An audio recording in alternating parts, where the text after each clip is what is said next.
Halo Sobat Lentera, kembali lagi di Lentera Siber, kanal digital persembahan pemerintah Provinsi Bali sebagai media edukasi keamanan di dunia siber.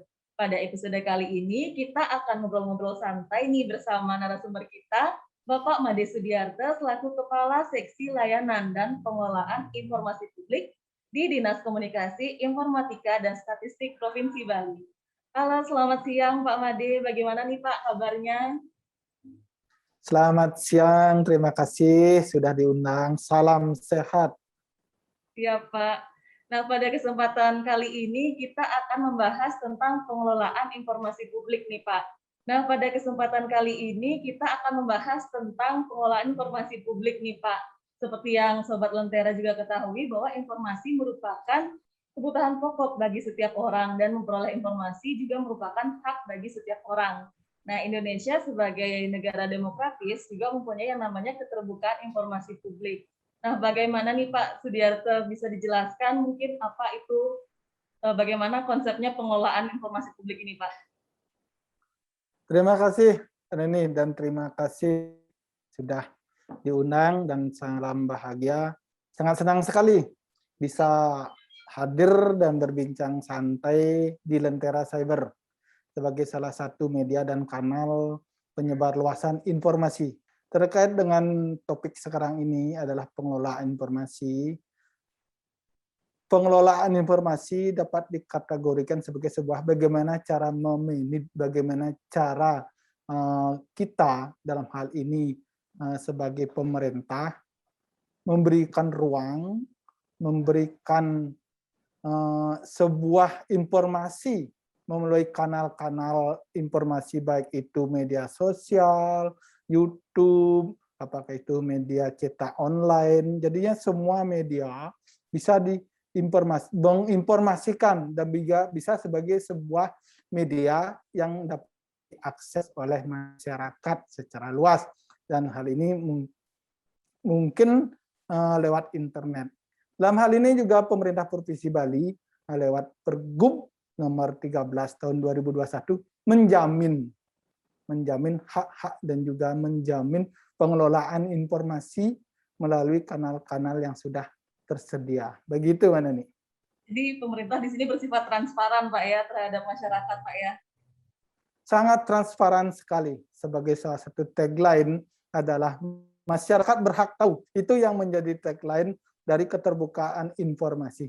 Jadinya misalnya ada misinformasi maupun berita-berita hoax, jadinya salah satu fungsi dari pemerintah dalam hal ini dari PPID dan juga Diskominfo adalah memberikan sebuah edukasi, memberikan sebuah informasi yang benar, valid.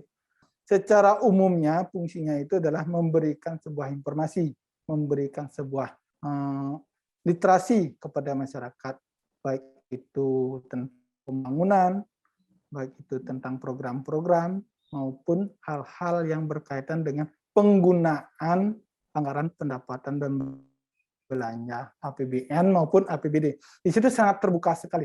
Beberapa kanal dan juga beberapa media yang digunakan dan dimanfaatkan oleh pemerintah, ada website, ada media sosial, ada YouTube, dan kanal-kanal bekerja sama juga dengan organisasi kemasyarakatan. Jadinya beberapa strategi dan juga yang sudah terlaksana di tahun pandemi ini tidak mengurangi juga bahwa informasi itu agar sampai di masyarakat. Hal yang menjadi poin penting dari informasi dan juga keterbukaan ini adalah informasi itu benar. Gitu. Siap, Pak. Terima kasih, Pak, atas penjelasannya. Nah, begitu nih Sobat Siber, Sobat Lentera, pengertian dan juga gimana konsepnya dari pengelolaan informasi publik itu sendiri. Nah, Pak Sudiarto mungkin bisa dijelaskan lebih detail lagi nih Pak tentang bagaimana penerapannya atau implementasinya sendiri nih Pak di pemerintah Provinsi Bali, Pak. Implementasi salah satunya secara internal dulu ya.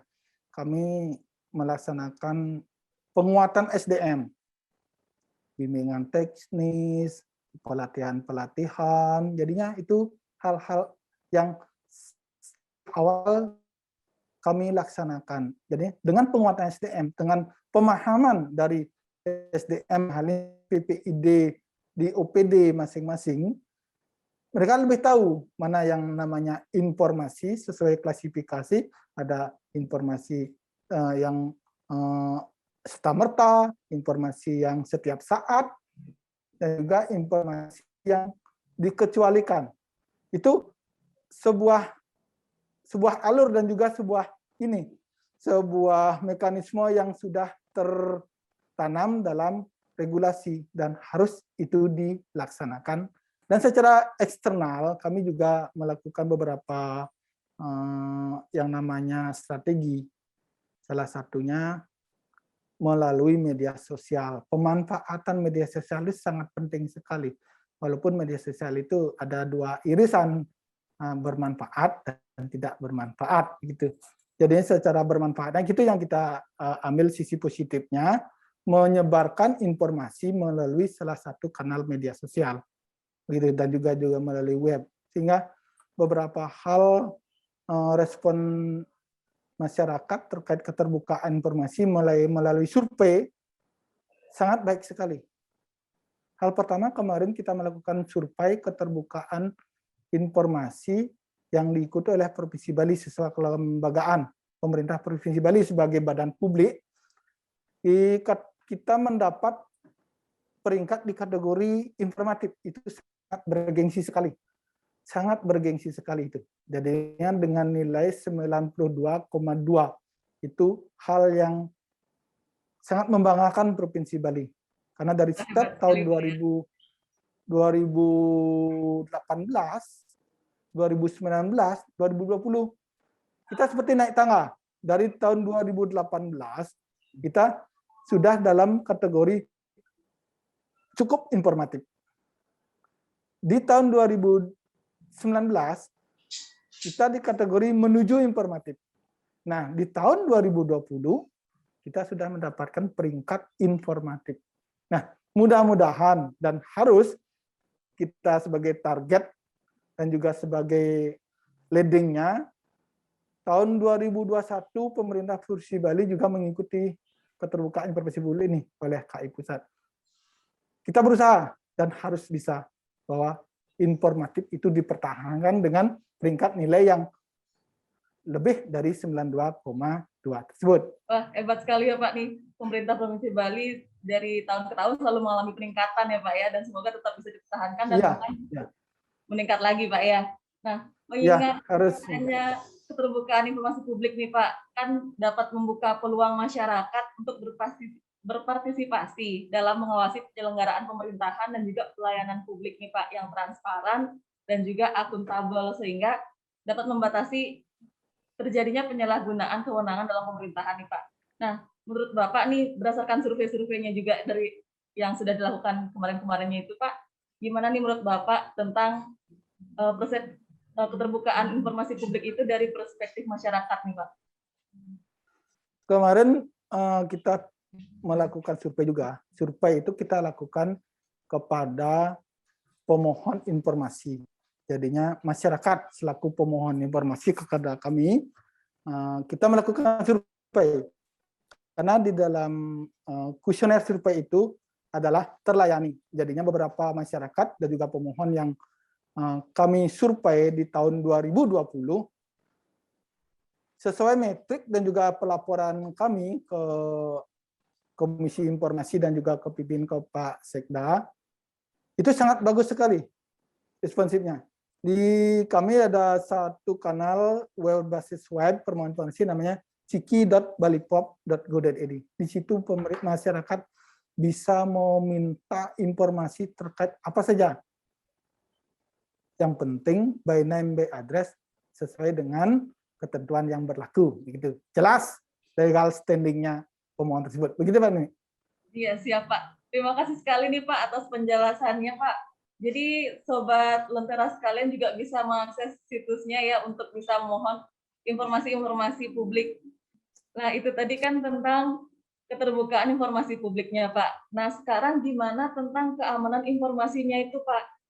apakah semua informasi itu bersifat terbuka dan bisa diakses oleh masyarakat atau bisa diketahui oleh masyarakat nih Pak? Mengingat seperti data-data pribadi itu kan data sensitif tuh Pak, dan tidak boleh diketahui oleh banyak orang, dan sekarang-sekarang ini juga banyak kejadian kasus data-data yang bocor Pak. Nah itu kira-kira gimana Pak ya? Nah, ini yang terpenting sebenarnya ini. Informasi, kita harus paham dulu apa itu informasi publik.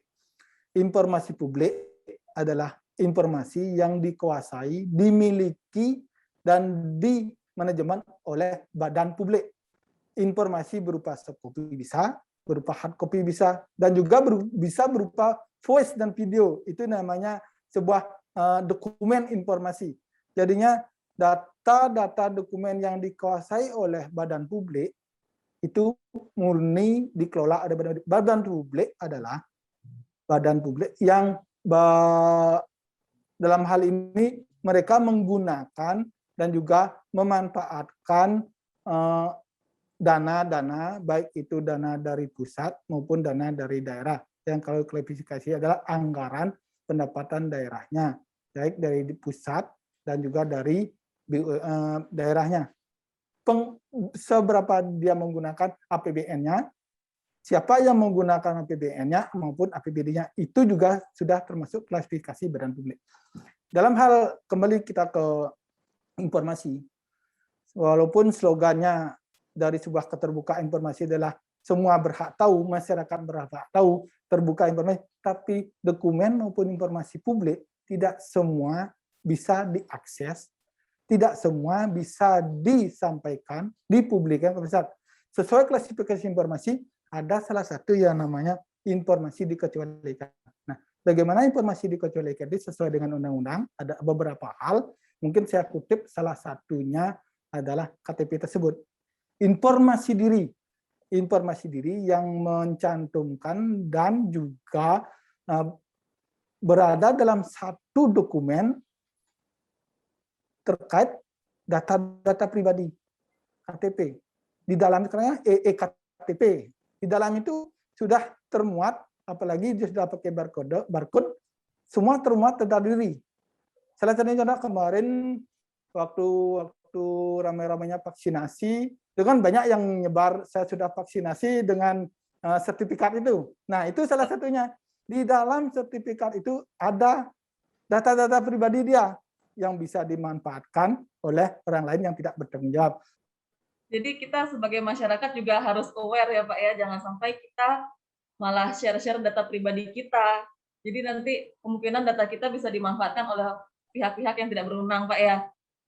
Ya, di situ pentingnya literasi dan juga masyarakat mencari data informasi yang bukan hanya mencari informasi tentang artis-artis atau tentang hal-hal yang hoax, tapi perlu juga mengedukasi diri, memberikan pemahaman pada diri apa sih sebenarnya informasi tersebut. Jadinya tidak semua hal-hal yang mungkin diminta oleh apapun dimohon oleh masyarakat terpenuhi.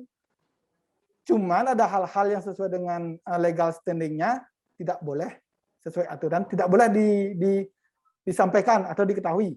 Jikalau mungkin diketahui tapi hanya sebagian. Itu ada mekanismenya, Bu Dini. Iya, siap Pak. Wah, terima kasih sekali nih Pak atas penjelasannya. Terakhir nih Pak, mungkin ada pesan-pesan atau mungkin harapannya terhadap masyarakat kita nih Pak. Sudah, mulai. Oke, Pak Doni, terima kasih. Saya melalui kanal Lentera Cyber menitipkan pesan kepada sobat-sobat Lentera Cyber bahwa sesuai dengan jargon informasi bahwa masyarakat berhak tahu, informasi bersifat terbuka dan umum dan publik, tapi perlu diingat sesuai dengan Undang-Undang Keterbukaan Informasi ada informasi yang dikecualikan. Jadinya masyarakat tidak boleh mengakses dan juga masyarakat dibatasi untuk mengetahuinya. Salah satunya adalah yang tertuang dalam Undang-Undang Keterbukaan Informasi pasal 17. Informasi itu bila dibuka memberikan pemohon kepada informasi mendapat menghambat proses penegakan hukum. Itu salah terjadi sebuah kasus.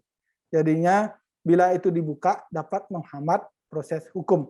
Dan juga informasi yang bila dibuka dan diberikan untuk kepentingan publik, perlindungan hak atas kekayaan intelektual juga. Banyak itu yang ada pada pasal 17 tersebut. Jadinya dalam hal ini masyarakat harus bijak dalam hal menginformasikan data diri, dalam hal menginformasikan hal-hal yang bersifat umum ke publik, dan juga tentang data-data diri.